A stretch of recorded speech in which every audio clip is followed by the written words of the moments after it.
So I just recorded a podcast with my mom about how to not pass fear on to your kids. And it was such good content. I wanted to do a Facebook Live about it.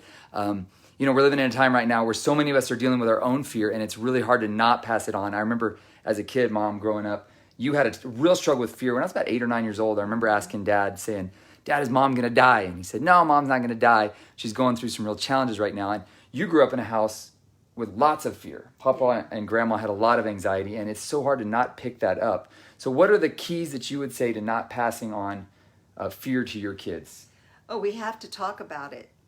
We have to get it out of us and realize what our fears really are. Because if they go unspoken, you're not even identifying what's going on inside of you. Yeah. So you're saying, and also your kids too, like let them talk about it. You said you didn't feel in the podcast, you said you didn't feel comfortable even talking about it. Like there's something wrong with me, but let your kids know it's okay to have fears. Right. There's nothing wrong with that. Yeah, I was afraid. I didn't even think about talking about it. I thought that's just, you just don't talk about those things like that. Yeah. So be willing to communicate about it. Ask your kids how they're feeling about the fear. And know it's there, right? If you're projecting it even without realizing it. It's happening. It's getting communicated. Yeah, they're through some way. And what's the other thing you said? You said the key thing is you've got to deal with your own fear.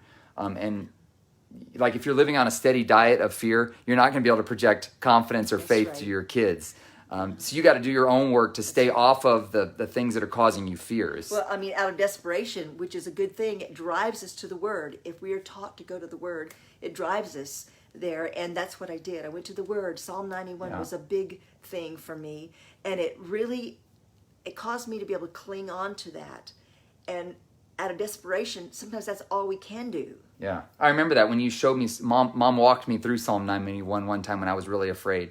So that's another thing we can do with our kids is even in the middle of our fear, it's okay to admit you've got the fear. You don't have to project constant confidence, but recognize that your kids are feeling it. And so walk them through scriptures that you're working through. And remember, they're picking this stuff up. So they're either going to get their education about it from somebody else or they can get it from you. And we would hopefully they would get it from you. So and sometimes when we can see our children, you can tell there's something stewing on in there, but we have to ask those questions and help to bring it out. The Word says a wise man knows how to bring out those things, and that's what we should do as parents. Courage is contagious, folks. So you are the great one to exemplify courage. My mom did that for us. She was so courageous, moving us to Guatemala right in the middle of the struggle.